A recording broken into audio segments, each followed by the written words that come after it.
YCP ప్రభుత్వంలో ఉప ముఖ్యమంత్రిగా ఏలూరు జిల్లా రాజకీయాలను శాసించి మాజీ సీఎం జగన్కు వీర విధేయుడిగా పేరొందిన ఆళ్ల నాని ఎన్నికల ఓటమి తర్వాత వైసీపీకి గుడ్ బై చెప్పి తెలుగుదేశంలో చేరారు. టీడీపీ తీర్థం పుచ్చుకునే సమయంలో ఏలూరు జిల్లాలో ఆళ్ల నాని చేరికను చాలా మంది బహిరంగంగానే వ్యతిరేకించారు. టీడీపీలో చేరిన దగ్గర నుంచి ఇప్పటి వరకు ఆళ్ల నాని పూర్తిగా సైలెంట్ అయిపోయారు. తెలుగుదేశం కండువా కప్పుకున్నా పార్టీ కార్యక్రమాల్లో ఎక్కడా కనిపించడం లేదు.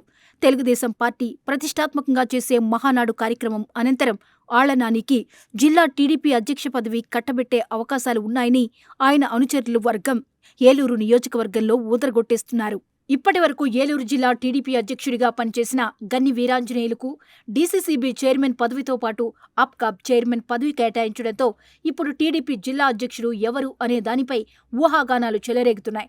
సుదీర్ఘ రాజకీయ ప్రస్థానం ఉన్న తెలుగుదేశం పార్టీ జిల్లా అధ్యక్షుడిగా ఉండాలంటే ఏ స్థాయిలో కష్టపడితే ఆ పదవి వస్తుంది అనేది ఆలోచించాలని టీడీపీ కార్యకర్తలు అంటుంటారు.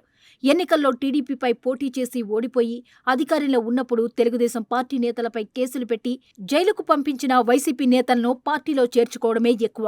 అలాంటిది పార్టీ జిల్లా స్థాయి పదవులిస్తే తప్పనిసరిగా తిరుగుబాటు చేస్తామని బహిరంగంగానే తెలుగు తమ్ముళ్లు హెచ్చరిస్తున్నారు. అసలు రాజకీయాలకే గుడ్ బై చెప్పేస్తున్నా అంటూ బహిరంగ లేఖ రాసిన ఆళ్ల నాని ఆ తర్వాత అనూహ్యంగా తెలుగుదేశం పార్టీలో చేరటంపై అందరూ ఆశ్చర్యం వ్యక్తం చేశారు. అప్పట్లో ఆళ్ల నాని జనసేన పార్టీలో చేరతారని ప్రచారం జరిగినా ఆయన సీఎం చంద్రబాబు నాయుడు, మంత్రి నారా లోకేష్ సమక్షంలో టీడీపీ కండువా కప్పుకున్నారు. తన కుమారుని రాజకీయాల్లోకి తీసుకువచ్చే ఆలోచనతోనే ఆళ్ల నాని టీడీపీలో చేరారన్న ప్రచారం జోరుగా సాగింది.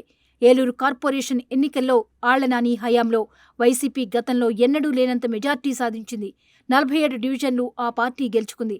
అయితే అప్పట్లో వైసీపీ అధికార దుర్వినియోగానికి పాల్పడిందన్న ఆరోపణలు ఉన్నాయి. టీడీపీ అధికారంలోకి రాగానే వైసీపీలో గెలిచిన కార్పొరేటర్లు కొంతమంది ఏలూరు ఎమ్మెల్యే బడేటి చంటి ఆధ్వర్యంలో తెలుగుదేశం పార్టీ కండువా కప్పుకున్నారు. మరికొంతమంది ఆళ్ల నానితో పాటే నడుస్తామంటూ నాని నిర్ణయం గురించి ఎదురుచూశారు.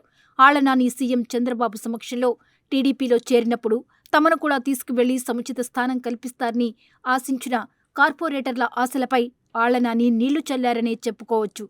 అప్పటి నుంచి ఆళ్ల నానిపై సదరు కార్పొరేటర్లు గుర్రుగా ఉన్నారు. ఆళ్ల నాని సైతం వారికి అందుబాటులోకి రాకుండా తప్పించుకుని తిరిగారట. సొంత వర్గం దూరమవుతుంది అని పెద్దలు హితవు చెప్పడంతో ఆళ్ల నాని మిగిలిన కొంతమంది కార్పొరేటర్లతో రహస్య సమావేశాలు ఏర్పాటు చేసి వారిని తెలుగుదేశం పార్టీలోకి తీసుకువచ్చేందుకు కృషి చేస్తున్నారట. ఏలూరు నియోజకవర్గంలో వైసీపీ, టీడీపీ నువ్వా నేనా అన్నట్లు పోటీ పడిన నేపథ్యంలో ఇప్పుడు వైసీపీ నేతలంతా టీడీపీ కండువాలు కప్పుకుని తిరుగుతుంటే తెలుగు తమ్ముళ్లు జీర్ణించుకోలేకపోతున్నారట. ఇప్పటికే ఏలూరు నియోజకవర్గంలో రాష్ట్రంలో ఎక్కడా లేని విధంగా వైసీపీ నేతలంతా టీడీపీలో చేరడంతో అసలైన టీడీపీ కార్యకర్తలు తీవ్ర అసంతృప్తితో రగిలిపోతున్నారట. ఏలూరు ఎమ్మెల్యే బడేటి చంటి ముందు టీడీపీ కేడర్ తమ అసంతృప్తి వెళ్లగక్కితే అధిష్టానం ఆదేశాల మేరకు కలిసి పనిచేయాలని బడేటి చంటి చెబుతున్నారట. మరోపక్క ఆళ్ల నాని వర్గం నేతలు మాత్రం తమ నాయకుడికి ఏలూరు జిల్లా టీడీపీ అధ్యక్ష పదవి వస్తుందని నియోజకవర్గంలో జోరుగా ప్రచారం చేస్తున్నారు. కరుడుగట్టిన తెలుగుదేశం పార్టీ కార్యకర్తలు ఇప్పుడు వైసీపీ నుండి వచ్చిన ఆళ్ల నాని నాయకత్వంలో పనిచేయడానికి ఏమాత్రం సిద్ధంగా లేమని ఇప్పటికే అధిష్టానానికి లేఖలు రాస్తున్నారట.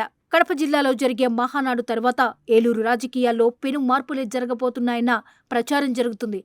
తన రాజకీయ అనుభవాన్ని ఉపయోగించి తెలుగుదేశం పార్టీని మరింత పటిష్టం చేసేలా ఆళ్ల నాని ప్రణాళికలు రూపొందిస్తున్నారంటున్నారు.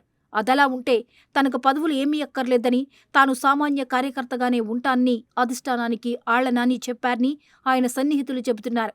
అయితే ఉప ముఖ్యమంత్రిగా, వైద్య ఆరోగ్య శాఖ మంత్రిగా వైసీపీ హయాంలో పనిచేసిన ఆళ్ల నానికి సముచిత స్థానం కల్పించాలని ఆయన అనుచరులు డిమాండ్ చేస్తున్నారు.